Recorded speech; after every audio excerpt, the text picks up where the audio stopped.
लकडाउनको कुरा अर्को कुरा के छ भने उनीहरूले महत्त्वपूर्ण सम्झौता पनि अहिले पास गर्ने अर्को कुरा के छ भने यिनीहरूले जुन एसएलसी एसई छ नि एसईमा चाहिँ यसपालि अधिकांश नेताहरूले एसईमा फर्म भरेको थिए अस्ति नै उनीहरूको रणनैतिक लकडाउन हो यो उनीहरूले एसई एक्जाम हुनुभन्दा अगाडि लकडाउन गरिदिए अब 2 महिना बितेको छैन अहिले अत्तालिएर एसईको चाहिँ आन्तरिक मूल्याङ्कनबाट रिजल्ट निकाल्नु परेको छैन तर बुझिएको छ प्रधानमन्त्री लगायत धेरैभन्दा धेरै नेताहरूले यसपालि प्री प्लानिङका साथ एसई जाँच नदिकन पास गर्ने प्लानिङ थियो त्यो कारणले गर्दा अब एसईको चाहिँ आन्तरिक मूल्याङ्कनबाट रिजल्ट गर्ने भनेर निर्णय गरेर रिजल्ट निकालेर चाहिँ अब खोल्छन् यो लकडाउन उनीहरूको सबैभन्दा ठुलो रणनीति चाहिँ यही नागरिकता विधेयक पास गर्ने एमसीसी पास गर्ने र एसई पास गर्ने है अन्डर एसएलसी नेताहरूले एसई पास गर्ने तीनटा रणनीतिले गर्दाखेरि लगाएको लकडाउन हो एसईको चाहिँ उनीहरूले निर्णय गर्ने बित्तिकै अन्तिम निर्णय गरेपछि खोलिहाल्छन् होइन भने टियुभित्रका एक्जाम 2 वर्ष अगाडिदेखि 2 वर्ष अगाडिदेखि एउटा के अरे विद्यार्थीहरूलाई एउटै क्लासमा थुनेर आएछ एक्जाम गरेको छैन भने एसईको त एक्जाम छुटेको 1 महिना भएको छैन अहिले आन्तरिक मूल्याङ्कनबाट भनेर अत्तालिनु पर्ने अवस्था थिएन उनीहरूले रणनैतिक तरिकाले धेरैभन्दा धेरै नेताहरूले फर्म भरेका छन् र एसएलसीको जाँच नलेखिकन पास गर्नका लागि गरेको हो यी पशुहरूलाई प्राकृतिक सम्पत्ति भनेको के हो प्राकृतिक सम्पत्ति भनेको थाहा हुनु पर्यो तपाईको आँखा अगाडि देखिएको गिटी बालुवा कति समय लगाएर बनेको छ त्यो हिसाब निकाल्न सक्नुहुन्छ 10 लाख वर्ष 10 करोड वर्ष भयो धरती बन्न सुरु गरेको भनेर वैज्ञानिकहरूले भनेका छन् 10 करोड वर्ष अगाडिदेखि बनेको प्राकृतिक स्रोत हो त्यो गल्छीमा यति भारी मात्रामा निकालेको त्यहाँ गएर चाहिँ मैले गोप्य अनुसन्धान गरेको थिएँ के अनि उनीहरूले त्यो भनेपछि चाहिँ हरेक गाउँपालिकालाई यति यति दिनुपर्छ वडा अध्यक्षलाई यति दिनुपर्छ यस्तो गर्नुपर्छ त्यही भएर मूल्य महँगो हुन्छ भने चाहिँ दिनको हजारौं ट्रिपर त गल्छीबाट मात्रै निकाल्दो रहेछ के बालुवाहरू अब त्यसरी निकाल्न पाइदैन भनेर मैले त्यो बेलामा चितवनको सिडिओ साहबलाई फोन गरेर तुरुन्त रोक गरिदिनु पनि भनेको है यो ठाउँबाट निकालिरहेछ त्रिशुलीबाट भनेर अब पछि के भयो भन्दाखेरि चितवनमा भेट्ने चाहिँ मुङलिनदेखि उता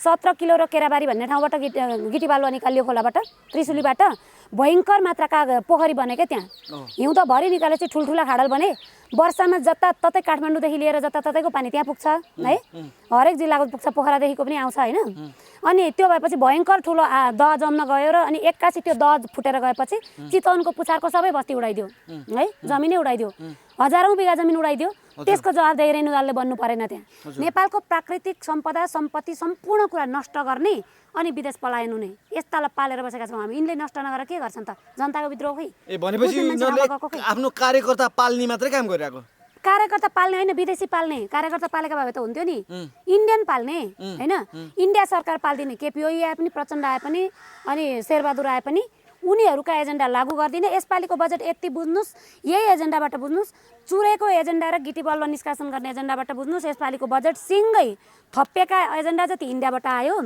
अरू नथप्पेका एजेन्डा जति गत वर्षकै पढेका छन् त्यति अरू केही पनि फरक छैन 100 बिघा जमिन बोकेर बसेका वृद्ध पनि त छन् तिनले पाउने वृद्ध भत्ता र सुकुम्बासीले पाउने वृद्ध भत्ता एउटै हुने त्यो रात त्यो हुँदैन नि सम्पत्ति अनुसार हुन्छ नि त्यो वृद्धको हातमा के सम्पत्ति छ चल अचल के सम्पत्ति छ त्यो तरिकाले गरिबलाई हेरेर दुखी पीडितलाई हेरेर अपाङ्गलाई हेरेर दिनुपर्ने यसपालिको बजेट भाषणमा अपाङ्गको लागि केही पनि दिएको छैन विचार गर्नुभएको छ अब निर्वाचन हुने तपाईँ फेरि गोठालो के अरे भेडा जस्तो भएर भोट हाल्न जाने म जाने फेरि यही ओलीलाई यही प्रचण्डलाई यही शेरबहादुरलाई ल्याउने भोलि फेरि लडाइँ गराउने यिनकै नाटक हेरेर बस्ने हामी के हौँ त्यो जनताले सोच्नु पर्यो र अब देशलाई के गर्नुपर्छ कसो गर्नुपर्छ भन्ने चाहिँ हरेक जनताले सोचेर हरेक नागरिकले सोचेर ल्याउनुस् नयाँ संयन्त्र केही गरौँ एकपटक हामी पनि भनेर सबैलाई आह्वान चाहिँ गर्न चाहन्छु आज हामीसँग हुनुहुन्छ समाजमा घटेका विभिन्न कुसंस्कार कुरीति विरुद्ध आवाज बुलन्द गर्दै आउनुभएका तारा बराल यहाँलाई कार्यक्रममा स्वागत छ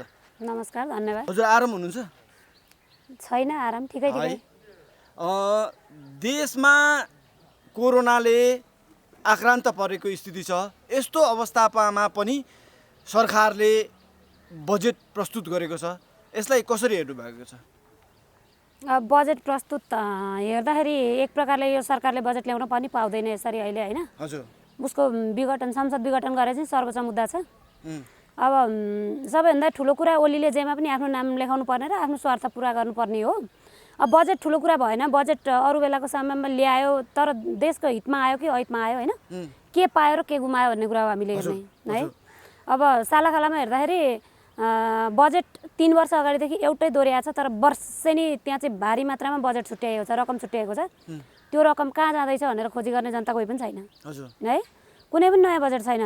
वृद्ध भत्तामा 1000 थपेको र कर्मचारीलाई 2000 थपेको भन्दा गत वर्षको बजेट भन्दा नयाँ पोइन्ट भेटाउनु भएछ भने मलाई देखाउनु होला हैन। तर त्यति जनताले कसैले पनि अनुमान गरिन्न के, हेरिन्न के। हुबहु त्यही सारेर त्यही पढेको छ। तर वर्षेनी हरेक क्रियाकलापको लागि बजेट त खर्च त छुट्याएको छ नि। हो त्यो गत वर्ष पनि त्यही कार्यक्रममा, 2 वर्ष अगाडि पनि त्यही कार्यक्रममा, यसपालि पनि त्यही कार्यक्रममा बजेट छुट्याएर के काम भयो त नि त्यो? गत वर्षको 12 खर्ब कहाँ गयो? 2 वर्ष अगाडिको 12 खर्ब कहाँ गयो? यसपालिको 16 खर्ब पनि त्यही कामका लागि छुट्याएको बजेट छ के। त्यसलाई के भन्ने? त्यहाँमाथि यसपालि नयाँ थपेको भनेको अब चुरै सिद्ध्याउने र देशका खोला नदी नष्ट गरेर इन्डियालाई गिटी बालुवा निकासी गरिदिने। त्यति 3टा पोइन्ट थपेको छ। भनेपछि सरकारले जुन यो अहिले गिटी बालुवा निकास भारतमा निकास गर्ने कुरालाई चाहिँ बजेट मार्फत ल्याएको कुरा छ, यो के यसलाई कसरी हेर्नु भएको छ? यस्तो हो के, अब तपाईले गिटी बालुवा पहिला यो त वैधानिकता दिनेको जस्तो कुरो देखियो हैन? यो त पहिलादेखि पनि गइरहेको कुरा थियो। यति भन्नुस् के तपाईँ, भारतमा भन्दा गिटी बालुवा नेपालमा बढी छ? त्यो त जमिन थोरै छ, त्यो हिसाबले त धेरै त हुने कुरै छैन नि। हो, भारतले आफ्नो गिटी बालुवा नचलाउने, नेपालबाट भारतले गिटी बालुवा लानु किन परेको छ एउटा कुरो। अर्को कुरा, यी पशुहरूलाई प्राकृतिक सम्पत्ति भनेको के हो, प्राकृतिक सम्पत्ति भनेको थाहा हुनु पर्यो। तपाईको आँखा अगाडि देखिएको गिटी बालुवा कति समय लगाएर बनेको छ त्यो हिसाब निकाल्न सक्नुहुन्छ? 10 लाख वर्ष 10 करोड वर्ष भयो धरती बन्न सुरु गरेको भनेर वैज्ञानिकहरूले भनेका छन्। 10 करोड वर्ष अगाडिदेखि बनेको प्राकृतिक स्रोत हो त्यो हैन। 10 वर्ष अगाडिसम्म कहीँ पनि नछोएको गिटी बालुवा नेपालमा सिद्धिआएका छन् 10 वर्षमा भनेपछि यसलाई इन्डिया निकासी गर्ने अवस्था छ। इन्डियाले किन चलाउँदैन त कारण त्यो। अर्को कुरा, गिटी बालुवा निष्कासन गर्नु भनेको तपाईले ल कमाउनु होला 5 करोड, त्यसले क्षति पुर्याइदिन्छ यहाँ 10 खर्बको। कसरी? खोला नदी कहिले आफ्नो बापबाट चलाउनु हुँदैन, जिस्क्याउनु हुँदैन। तिनीहरूलाई केही पनि थाहा छैन त्यो कुरा है। प्राकृतिक नियमहरू के कस्ता हुन्छन् भन्दाखेरि अब यसमा चाहिँ यो नदी नियन्त्रण गर्ने कुराहरू हुन्छ हैन, भू उपयोग नीतिहरू हुन्छन् नि, त्यहाँ जलाधार भन्नेका नीतिहरू हुन्छन्। त्यसमा के गरिएको हुन्छ भने कुनै पनि नदीले आफ्नो बाटो आफै बनाउँदै गएको बाटोलाई बिथोल्ने बित्तिकै तपाईले माथि बिथोलेको नदीले तल गएर भयङ्कर दुर्घटना गरिदिन्छ के। अब मानौ त्रिशुली एक्जाम्पल उदाहरण है, प्रष्ट रूपमा भएको यही वर्ष भएको त्रिशुलीबाट गिटी बालुवा कहिले झिकिँदैन थियो हैन। पहिले राजा महाराजाहरूले खोला नदी बचाएर राखेका हुन्, गिटी बालुवा झिक्न नजानेका होइनन् है। त्यसलाई झिक्यो भने भोलि विध्वंसकारी गतिविधि लिन्छ भनेर उनीहरूले बुझेका छन् थिए। त्रिशुलीबाट कहिले गिटी बालुवा निकालिँदैन थियो। गत वर्ष मैले यो चाहिँ बारम्बार मैले रवि लामिन छाने सर बारम्बार त होइन, एक दिन गएको थिएँ हैन। यस्तो यस्तो नराम्रो तरिकाले गिटी बालुवा झिकिँदै रहेछ भनेर खोजी गर्न लागेका बेलामा चाहिँ उता तराईमा एउटा त्यो ट्रिपरले किचेर बालुवा निकाल्दै गरेको ठाउँमा एउटा तराईको एउटा युवालाई मारिदिए के उनीहरूले, यो सञ्जालले, दलालहरूका सञ्जालले। अनि भोलिपल्ट उहाँहरूले पनि खोजी गर्नु भएन होला। त्रिशुलीबाट गिटी बालुवा झिक्नका लागि यता धादिङबाट हरेक गाउँपालिकाले भेटेकोलाई गाउँपालिकालाई 15 लाख मासिक र चितवनको मेयर रेणु दाहाललाई 20 लाख मासिक ठेकदारहरूले दिने। अनि ती गिटी बालुवा निकाल्ने ठेकदार को छन् भन्दा इन्डियन दलाल छन्, इन्डियन ठेकदारहरू छन् है। गत वर्षैदेखि 2-3 वर्ष अगाडिदेखि नै। अनि मैले चाहिँ त्यो यो गल्छी छ नि, नुवाकोट उसमा जाने बाटो हो, गल्छीमा यति भारी मात्रामा निकालेको, त्यहाँ गएर चाहिँ मैले गोप्य अनुसन्धान गरेको थिएँ के। अनि उनीहरूले त्यो भनेपछि चाहिँ हरेक गाउँपालिकालाई यति यति दिनुपर्छ, वडा अध्यक्षलाई यति दिनुपर्छ, यस्तो गर्नुपर्छ, त्यही भएर मूल्य महँगो हुन्छ भने चाहिँ दिनको हजारौँ ट्रिपर त गल्छीबाट मात्रै निकाल्दो रहेछ के बालुवाहरू। अब त्यसरी निकाल्न पाइँदैन भनेर मैले त्यो बेलामा चितवनको सिडिओ साहबलाई फोन गरेर तुरुन्त रोक गरिदिनु पनि भनेको है। यो ठाउँबाट निकालिरहेछ त्रिशुलीबाट भनेर। अब पछि के भयो भन्दाखेरि चितवनमा भेट्ने चाहिँ मुङलिनदेखि उता 17 किलो र केराबारी भन्ने ठाउँबाट गिटी बालुवा निकालियो खोलाबाट त्रिशुलीबाट। भयङ्कर मात्राका पोखरी बने क्या त्यहाँ, हिउँदभरि निकालेपछि ठुल्ठुला खाडल बने। वर्षामा जताततै काठमाडौँदेखि लिएर जताततैको पानी त्यहाँ पुग्छ है, हरेक जिल्लाको पुग्छ, पोखरादेखिको पनि आउँछ होइन। अनि त्यो भएपछि भयङ्कर ठुलो दह जम्न गयो र अनि एक्कासी त्यो दह फुटेर गएपछि चितवनको पुछारको सबै बस्ती उडाइदियो है, जमिनै उडाइदियो, हजारौँ बिघा जमिन उडाइदियो। त्यसको जवाबदेही रेणु दाहालले बन्नु परेन त्यहाँ। जनताले आफै भोगे, आफै गए, आफ्नो सम्पत्ति गयो, मरुभूमि भयो, तल खेतीको जमिन मरुभूमि भयो। किन भन्दा माथि उनीहरूले चाहिँ त्यो 2-4 हजार टिप्पर बालुवा निकाल्नाले गर्दा त्यो यिनीहरूले बुझेका छन् बुझेका छैनन्। अर्को कुरा बुझेर पनि यिनीहरूले मान्दैनन् किनभने उनीहरू विदेशका लागि सुरक्षित छन्। मैले पटक पटक भने नि नेपालको प्राकृतिक सम्पदा सम्पत्ति सम्पूर्ण कुरा नष्ट गर्ने अनि विदेश पलायन हुने यस्तालाई पालेर बसेका छौँ हामी। यिनले नष्ट नगरेर के गर्छन् त? जनताको विद्रोह खै? भनेपछि यिनीहरूले आफ्नो कार्यकर्ता पाल्ने मात्रै काम गरिरहेको? कार्यकर्ता पाल्ने होइन, विदेशी पाल्ने। कार्यकर्ता पालेका भए त हुन्थ्यो नि, इन्डियन पाल्ने होइन। इन्डिया सरकार पाल्दिने, केपी ओली आए पनि, प्रचण्ड आए पनि, अनि शेरबहादुर आए पनि उनीहरूका एजेन्डा लागू गरिदिने। यसपालिको बजेट यति बुझ्नुहोस्, यही एजेन्डाबाट बुझ्नुहोस्, चुरेको एजेन्डा र गिटी बलुवा निष्कासन गर्ने एजेन्डाबाट बुझ्नुहोस्। यसपालिको बजेट सिङ्गै थपिएका एजेन्डा जति इन्डियाबाट आयो, अरू नथपिएका एजेन्डा जति गत वर्षकै पढेका छन्, त्यति अरू केही पनि फरक छैन। भनेपछि यो बजेटले नयाँ यति भन्नुहोस् न, निष्कासन एक्लै हुन्छ? उसले पनि मलाई दे भन्नुपर्छ नि पहिले, होइन र? हो, कसरी संयन्त्र मिलाइएको छ भन्दा उसले गिटी बालुवा माग्यो मलाई दे भनेर, होइन? यही हो मौका, तेरो हातमा छ, हेर अहिले विरोध गर्ने पनि कोही छैनन् भनेर ओलीलाई सिकाएर उसले बजेटको भाषण लेखेर पठाइदियो अनि बालुवाटार व्यापारीले पढेर सुनाएको। त्योभन्दा बाहेक केही पनि होइन। वृद्ध हुनुहुन्छ नि आमा बुवाहरूले, उहाँहरूको वृद्ध भत्ता त थोरै बढी नै होइन, यसलाई कसरी हेर्नु भएको छ? म सबैलाई नेगेटिभ हेर्छु। हेर्नुहोस्, वृद्धलाई स्याहार सुसार गर्ने सुरक्षा गर्ने देशहरूमा वृद्धहरूको सम्पत्ति छोराछोरीको नाममा हस्तान्तरण हुँदैन। तपाईँको बुबाको नाममा भएको जमिन तपाईँको नाममा आउँदैन। कसैलाई पनि लाल पूर्जा दिएर जमिन दिँदैन अरू देशमा। जमिन भनेको सबै सरकारी हो है। सरकारले संरक्षण गर्नुपर्छ, यो पुस्ताका लागि मात्रै होइन। यो जमिन त अब 10 खर्ब वर्ष पछाडिको पुस्ताको लागि पनि यही जमिन होइन। केमा उम्रेर के खान्छ भोलिको भावी पुस्ताले है?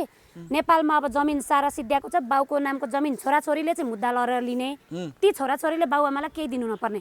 मेरा छोराछोरीले मलाई केही दिएन नै भनेर बाउआमाले मुद्दा लड्न पाउने कानुन छ नेपालमा? छैन नि। तिनै जन्माउने बाउआमाले मलाई केही दिएनन् भनेर छोराछोरीले मुद्दा लडेर बाउआमालाई 90 वर्षका बाउआमालाई चाहिँ अदालतमा लगेर कोचेका छन् है। भनेपछि अब त्यो कि त वृद्धको सम्पत्ति सरकारले लिनु पर्थ्यो, अर्को अनि दिनु पर्थ्यो होइन। अर्को कुरा के छ भने त्यो वृद्धले पाउने 4,000 रकम भनेको एकजनाले मात्रै होइन, देशभरिका वृद्धहरूलाई त्यो रकम छुट्याउँदाखेरि जति गएको छ नि त्यो चाहिँ नयाँ रोजगार, नयाँ पिँढीहरूलाई त्यो वृद्ध मानौ 80 वर्ष माथिको 70 वर्ष माथिको वृद्ध पालेको बाउआमाको छोराछोरीलाई चाहिँ सरकारी रोजगार दिने है, यतिको बराबरको भनेर दियो भने त राज्यलाई टेवा पनि हुन्छ नि त। त्यो रकमले उनले अनिवार्य पाल्नुपर्ने कागज गर्नु पर्यो होइन। मेरा बाउआमालाई दुःख दिन्न, सम्पूर्ण स्याहार सम्भार सुविधा यसो गर्छु र मेरो तलबभित्रको यति पैसा चाहिँ उसलाई दिन्छु भनेर छुट्याइदिएको भएदेखि छोराछोरीले रोजगार पनि पाउँथ्यो होइन। अब त्यो फजुल जान्छ र 100 बिघा जमिन बोकेर बसेका वृद्ध पनि त छन्। तिनले पाउने वृद्ध भत्ता र सुकुम्बासीले पाउने वृद्ध भत्ता एउटै हुने? त्यो रात त्यो हुँदैन नि। सम्पत्ति अनुसार हुन्छ नि। त्यो वृद्धको हातमा के सम्पत्ति छ, चल अचल के सम्पत्ति छ, त्यो तरिकाले गरिबलाई हेरेर, दुखी पीडितलाई हेरेर, अपाङ्गलाई हेरेर दिनुपर्ने। यसपालिको बजेट भाषणमा अपाङ्गको लागि केही पनि दिएको छैन। विचार गर्नुभएको छ? अपाङ्ग र अन्धालाई दिनुपर्छ क्या दिने कुरा भनेको। उनीहरूको त शारीरिक रूपले गर्छु भन्दा नि केही पनि सकेको छैन होइन। वृद्ध पनि त्यो क्याटेगोरीमा त आउँछन्, तर सम्पत्ति हुने र नहुने वृद्धको क्याटेगोरी छुट्याएको खै त नि? छुटिनु पर्दैन? सुकुम्बासी र पुँजीपतिले एउटै पाउने हुँदैन नि त्यस्तो। कि त पुँजीपतिको सम्पत्ति सरकार लिनुपर्छ र दिनुपर्छ, त्यो पनि छैन होइन। अनि सरकारको आय स्रोत चाहिँ खै त? जताततै आय स्रोत भएको भए हुने। अब तपाईँले 4,000 वृद्धलाई बनाइदियोस्, 10,000 बनाइदियोस्, त्यो अर्थ रहेन होइन। वृद्धले खाएको मैले रिस गरेको होइन, तर आम्दानीको स्रोत कहाँ छ भन्नुहुन्छ भने नेपालको बजेट भाषणको सबै आम्दानी स्रोत भनेको एडिबी र विश्व ब्याङ्कको ऋण हो है। वृद्धहरूलाई त्यसरी उसले छर्दै गर्दाखेरि देश कति ऋणमा डुब्दैछ भन्ने कुरा हामीले हेर्नु पर्दैन? आवश्यक ठाउँमा मात्रै खर्च गर्नुपर्छ नि ऋण लिएर। देशको यो अहिले अर्थतन्त्रको मेरुदण्ड देशमा के छ? आम्दानीको स्रोत के छ? सोध्नुहोस् त अर्थमन्त्रीलाई। केही छैन। विदेशी ऋणमा कति देश डुबेको छ त्यो थाहा छ? हो, त्यो ऋण बोकाउनका लागि उसले सस्तो लोकप्रियता चुनाव घोषणा गरेको छ। सर्वोच्चतिर मिलाएर अब चुनावमा आफ्नै हातमा पोल्टामा पार्ने रणनीति हो यो है।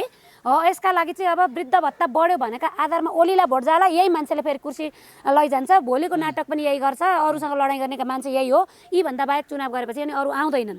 देशले के पाउँछ? ऋणभन्दा केही पायो?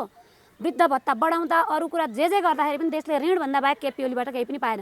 उसले लोकप्रियता बटुल्ने, देश डुबाइदिने के, त्यति अरू केही पनि छैन। भनेपछि यो समग्रमा भन्दाखेरि यो बजेट भनेको माग्नेको फेरिस्त भने जस्तो भयो कि? माग्नेको नै उसो आफू चर्चा कमाउने, आफू भोट बटुल्ने, देश डुबाइराख्ने। देश डुबेको, देश मरेको बारेमा नो टेन्सन, बेरोजगारको बारेमा नो टेन्सन। ती सारा कर्मचारीलाई अहिले 2,000 थप्यो नि, 2000 तलब थप्नुको सट्टा त्यो हरेक कर्मचारीले पाउने 2000 बराबरको रकम नयाँ रोजगारीलाई दिएको भए हुँदैन? नेपाल देशमा सरकारी कर्मचारी मात्रै छन् जनता, बेरोजगार कोही छैन, गरिब कोही छैन। त्यसको सट्टामा अर्को बेरोजगारलाई सरकारी जागिर दिएको भए कति राम्रो काम हुन्थ्यो भन्नु त, होइन?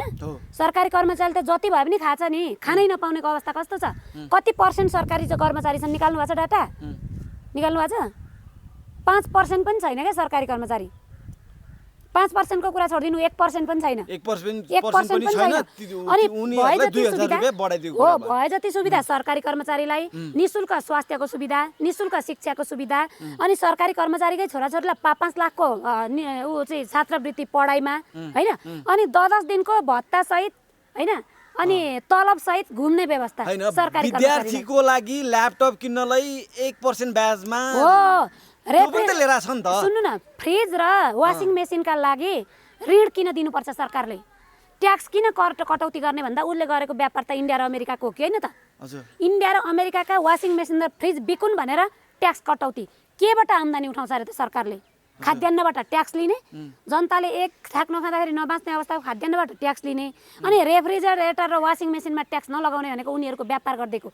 ल्यापटप किन्न विद्यार्थीलाई ऋण दिने भनेको एडिबी र विश्व ब्याङ्कबाट पैसा लिने, त्यतै ब्याज पनि उनीहरूले नै फर्काएर लाने, अनि त्यो लिए बापत के गर्ने भन्दा तिनै देशका सामान किन्ने, होइन? अनि डुबाएको डुबाई, देश डुबेको डुबाई, सबै 100% देश डुबाउने काम भन्दा बाहेक केही पनि गरेको छैन। हजुर, यस्तो स्थितिमा, होइन, जस्तो तपाईँको देशको अहिले पनि जस्तो कोरोनाले आक्रान्त परेको छन्, जनताहरू घरबाट बाहिर निस्किन सकेको स्थिति छैन, होइन?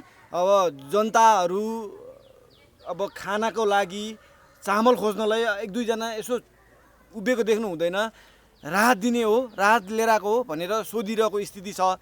यस्तो बेलामा पनि जनतालाई घरमा थुनेर तपाईँको अब जनताको स्वास्थ्यको चिन्ता गर्नुपर्ने स्थिति, जनताले के खायो के खाएन भनेर उहाँहरूलाई सोधपुछ गर्नुपर्ने स्थितिमा सरकारले यो राष्ट्रपतिबाट नागरिकता अध्यादेश विधेयक लिएर आएको छ।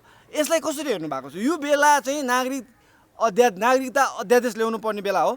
यस्तो हो, अध्यादेश ल्याउने बेला त केहीको पनि होइन अहिले, होइन? कानुनी रूपले पनि होइन।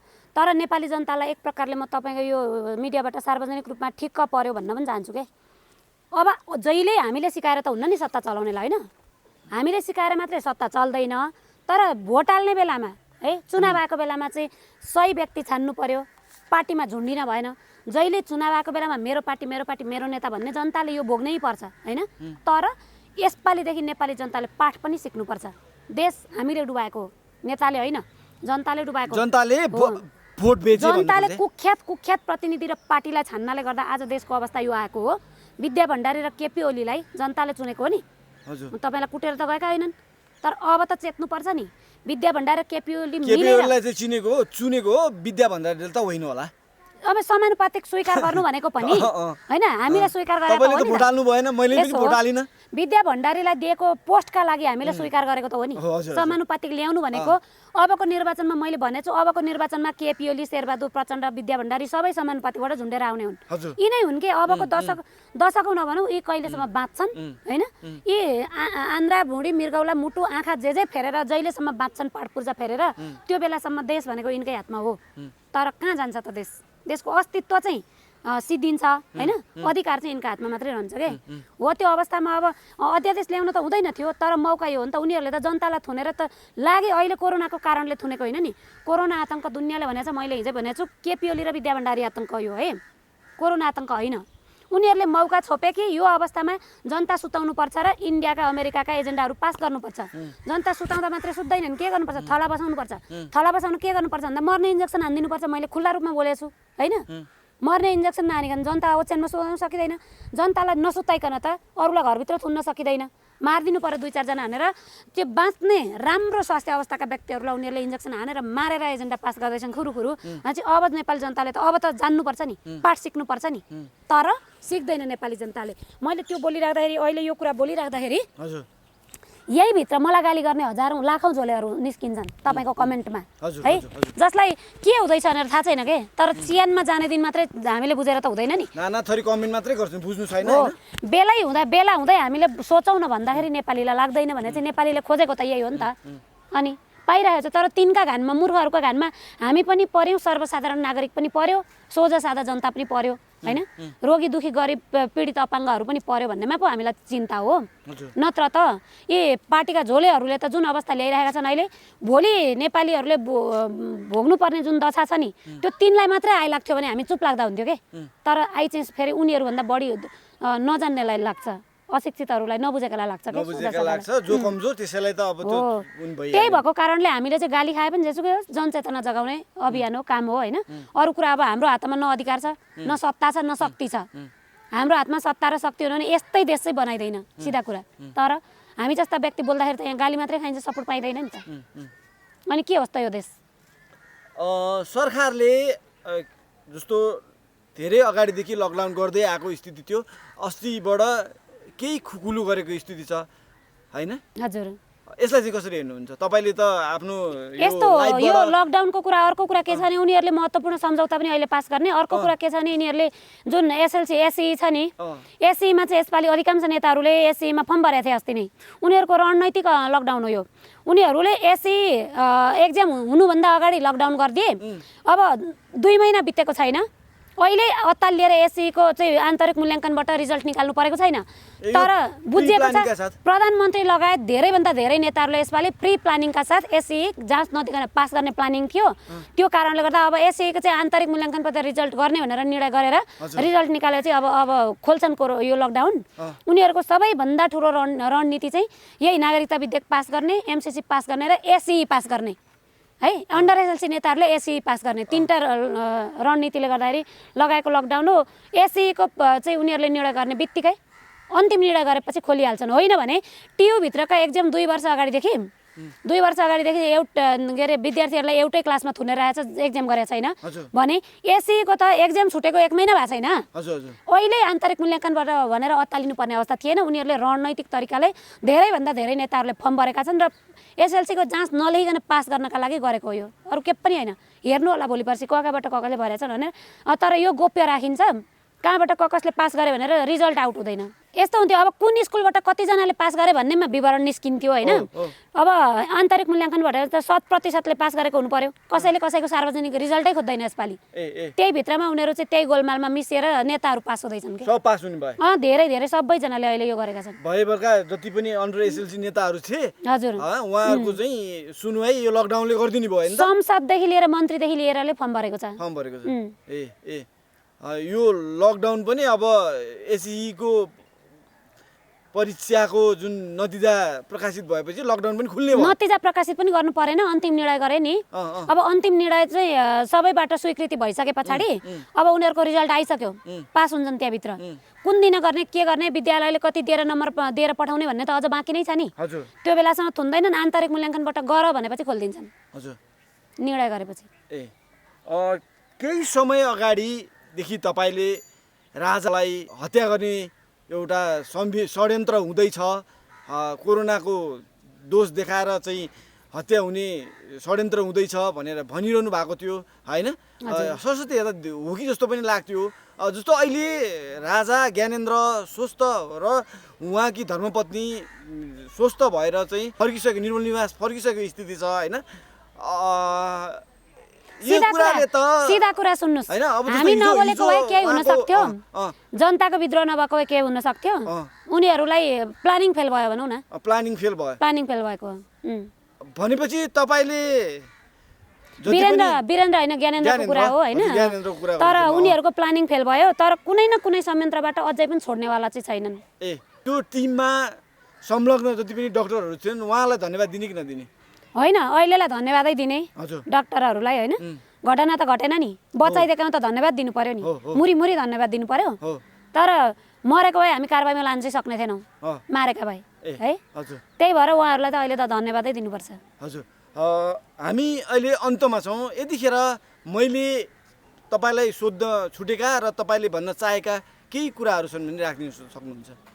अब खासै छैन होइन भनेर सकिने कुरा केही पनि छैन कति थप्ने हजुर सबै कुरा लामो भयो होला आउने अरू एपिसोड पनि आउला नि दोस्रो अनि तेस्रो ठिक छ। पटक बोल्ने दिन पनि आउला अहिलेलाई झट्ट मैले यही भन्नुपर्छ भनेर सम्झेको अवस्था छैन अब के चाहिँ गर्ने भने अब सबै नागरिक यति सचेत हुनुपर्ने अवस्था आएको छ अब निर्वाचनमा जाँदाखेरि पनि फेरि पनि यही नाटक हेर्न हामी बाध्य नहौँ निर्वाचनको घोर विरोध गरौँ होइन सर्वोच्चलाई पनि दबाब दिने तरिकाले अगाडि बढौँ र अब यिनीहरूलाई मात्रै दबाब दिने होइन तपाईँले निर्वाचनको कुरा गरिरहनु भयो निर्वाचन हुन्छ त हुन दिनु हुँदैन अब निर्वाचन हुने तपाईँ फेरि गोठालो के अरे भेडा जस्तो भएर भोट हाल्न जाने म जाने फेरि यही ओलीलाई यही प्रचण्डलाई यही शेरबहादुरलाई ल्याउने भोलि फेरि लडाइँ गराउने यिनकै नाटक हेरेर बस्ने हामी के हौँ त्यो जनताले सोच्नु पर्यो र अब देशलाई के गर्नुपर्छ कसो गर्नुपर्छ भन्ने चाहिँ हरेक जनताले सोचेर हरेक नागरिकले सोचेर ल्याउनुहोस् नयाँ संयन्त्र केही गरौँ एकपटक हामी पनि भनेर सबैलाई आह्वान चाहिँ गर्न चाहन्छु अब फेरि यही निर्वाचन ओलीले घोषणा गरेकै निर्वाचनमा चाहिँ जानुभयो भने तपाईँहरूको अर्थ छैन नेपालमा कसैको पनि तपाईँ हामीको निर्वाचन नै हुन नदिएपछि चाहिँ गर्ने चाहिँ के त त्यसो भए नयाँ संयन्त्र बनाउने यो व्यवस्था परिवर्तन गर्ने